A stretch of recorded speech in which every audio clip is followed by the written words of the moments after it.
우리 가운데 한 번도 걱정을 하지 않는 사람은 없습니다. 대부분 우리는 걱정을 하며 살아갑니다. 왜 우리는 염려할까요?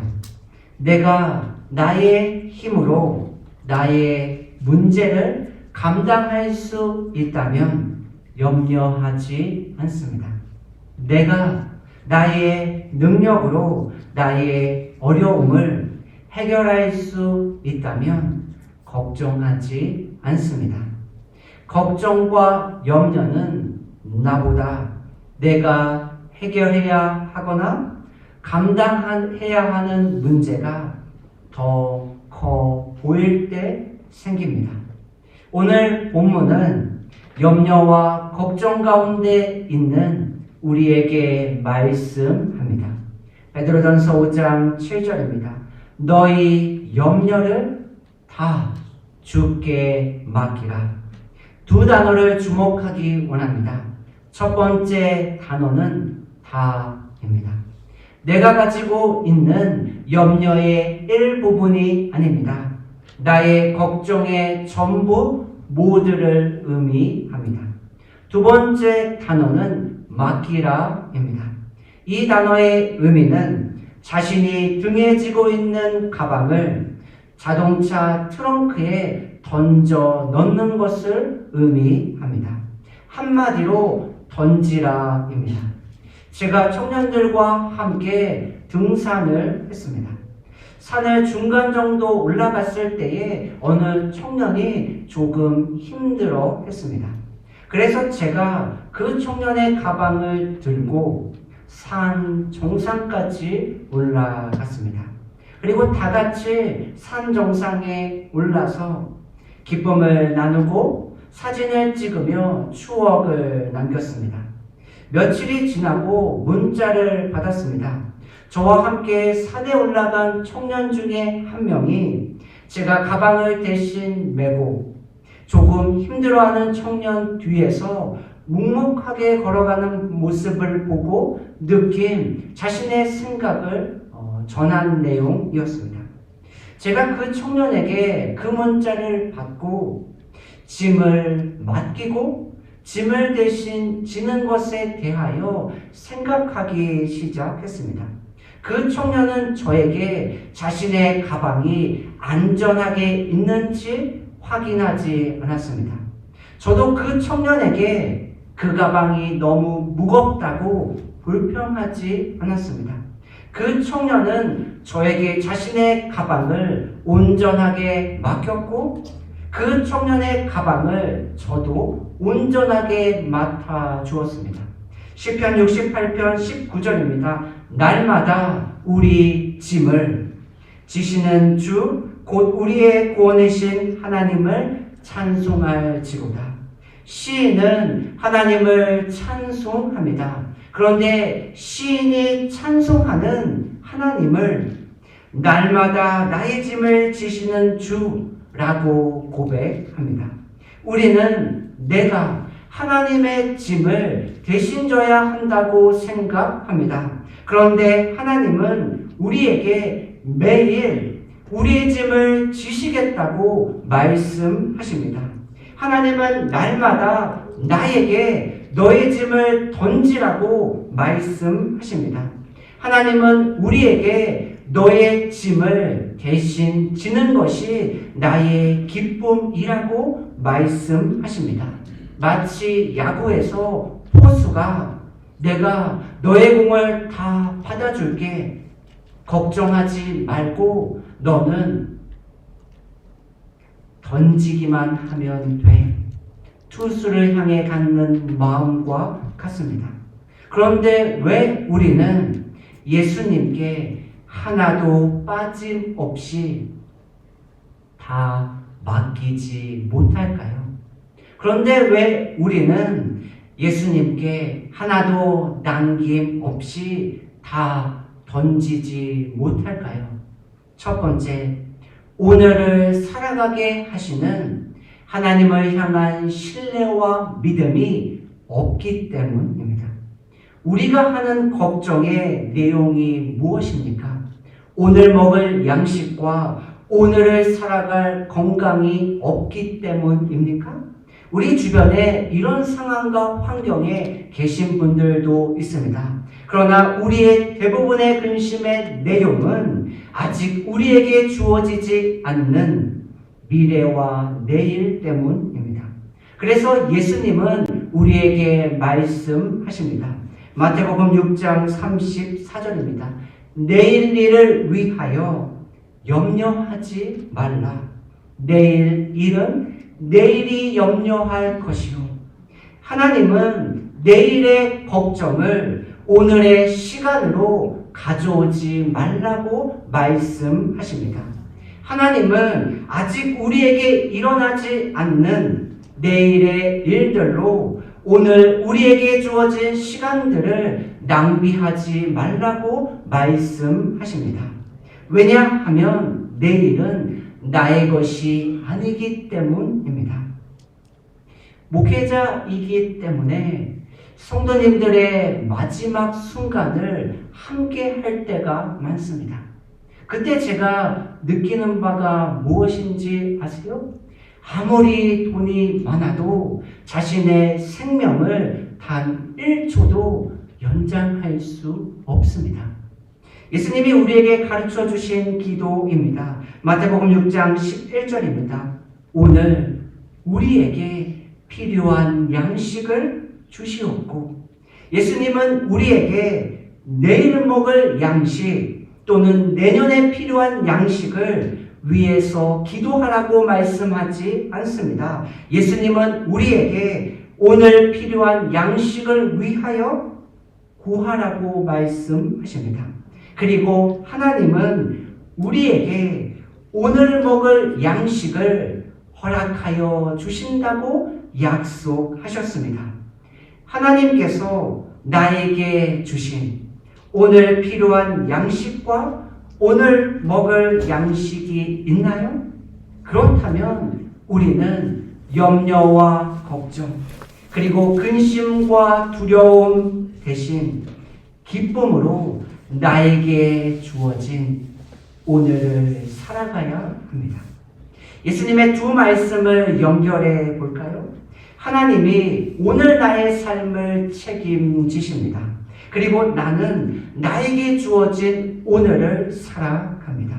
그럼 내일은 어떻게 될까요? 여기에 예수님이 우리에게 주시는 평안과 위로가 있습니다. 오늘 나의 삶을 책임지시는 하나님께서 나에게 주어질 내일도 동일하게 책임져 주십니다. 왜냐하면 내일은 나에게 주어질 또 다른 오늘이기 때문입니다. 우리가 염려를 멈출 수 있는 이유가 여기에 있습니다. 우리가 걱정을 맡길 수 있는 이유도 여기에 있습니다. 우리가 근심을 던질 수 있는 이유도 여기에 있습니다. 어느 드라마의 마지막 장면에서 나온 대사입니다. 오늘을 살아가세요. 눈이 부시게. 우리는 하나님을 향한 온전한 신뢰와 믿음으로 오늘을 눈이 부시게 살아가고 계시나요? 질문을 바꿔볼까요? 오늘 내가 경험하고 누리는 하나님의 은혜는 무엇입니까? 오늘 나에게 주시는 하나님의 은혜는 무엇입니까? 나에게 나누고 싶은 오늘의 하나님의 이야기와 은혜가 많이 있으세요? 아니면 과거의 삶의 이야기로 나의 이야기가 멈춰 있나요? 나의 삶이 오늘 주신 은혜를 누리며 오늘 주신 은혜를 맛보며 오늘 주신 은혜에 반응하며 살고 있다면 그 삶이 오늘을 눈이 부시게 살아가는 삶일 줄로 믿습니다. 두 번째, 우리가 하늘이 아닌 땅을 바라보기 때문입니다. 아담과 하와가 선악을 알게 하는 열매를 먹습니다. 그 결과입니다. 창세기 3장 17절입니다. 너는 내 평생에 수고하여야 그 소산을 먹으리라. 창세기 3장 19절입니다. 내가 흙으로 돌아갈 때까지 얼굴에 땀을 흘려야 먹을 것을 먹으리니. 창세기 3장 19절입니다. 여호와 하나님이 에덴 동산에서 그를 내보내어 그의 근원이 된 땅을 갈게 하십니다. 아담과 하와는 하늘만 바라보고 살 수 있었습니다. 그러나 아담과 하와가 하나님의 말씀을 지키지 않습니다. 그래서 그들은 하늘과 함께 땅도 생각해야 하는 존재가 되었습니다. 그들은 더 이상 하늘만 바라보고 살 수 없습니다. 그들은 땅과 함께 살아가야 합니다. 왜냐하면 그들의 평생에 그들이 흙으로 돌아갈 때까지 그들은 땅을 통해 살아갈 수 있는 모든 것을 얻게 되기 때문입니다. 대부분의 사람들이 살아가는 삶의 모습입니다. 보편적으로 사람은 일을 해서 돈을 벌어야 먹고 살 수 있습니다. 예수님을 믿는 사람과 믿지 않는 사람 모두에게 적용되는 삶의 모습입니다. 그런데 차이가 있습니다. 믿는 사람들은 자신이 누리는 모든 것들, 자신들이 살아가는 모든 시간, 그리고 자신들이 걸어가는 모든 순간이 누구의 손에 달려 있는지를 분명하게 알고 있습니다. 이스라엘 백성들이 먹을 것이 없어 하나님께 불평합니다.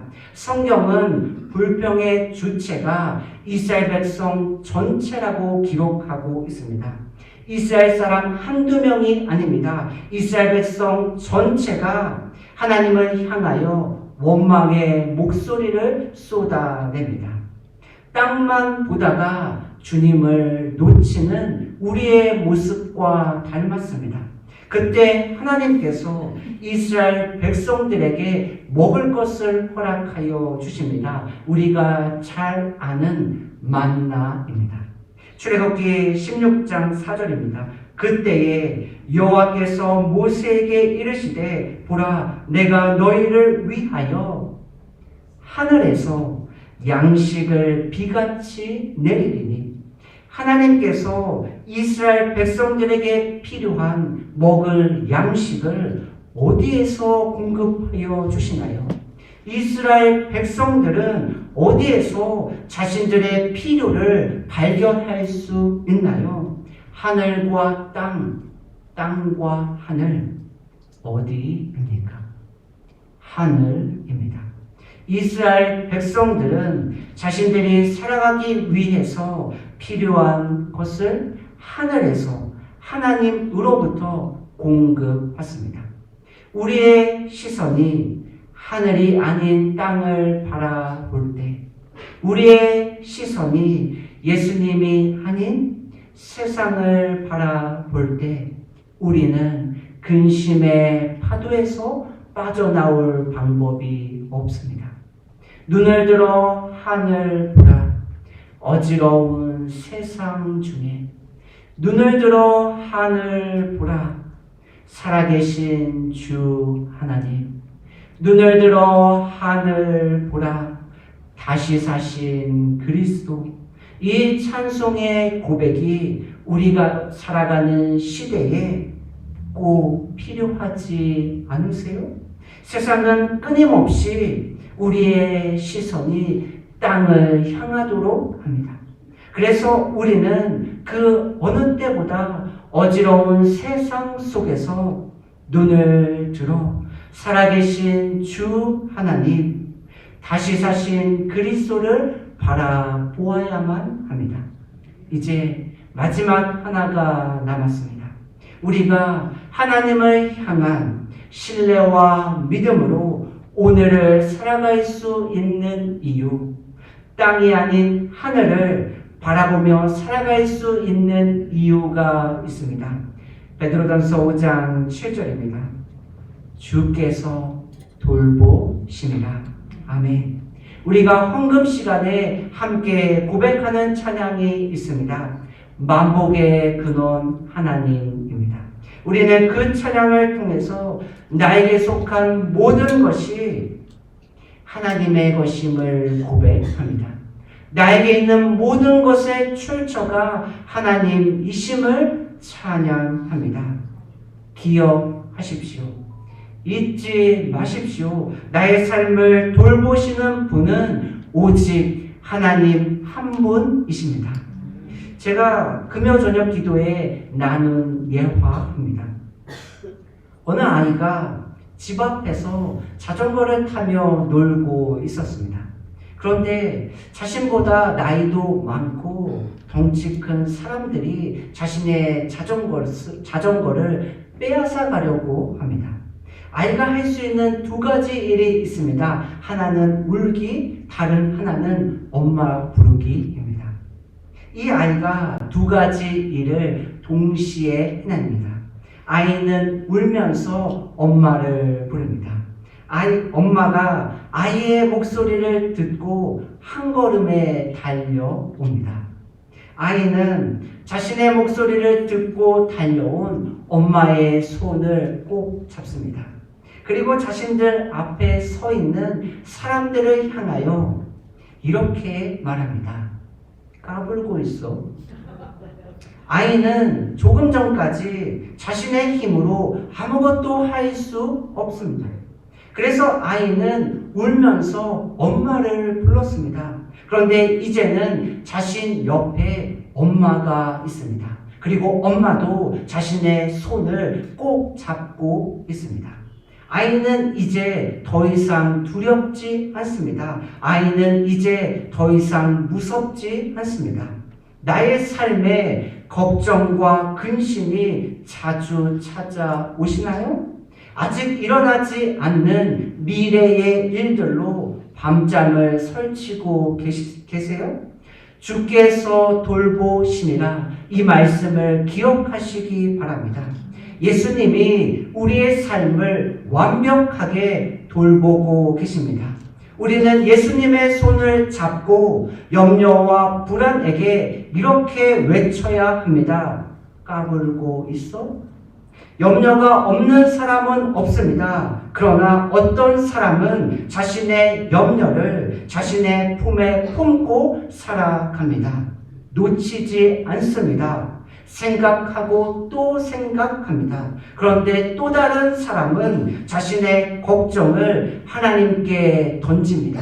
자신의 염려를 하나님께 맡깁니다.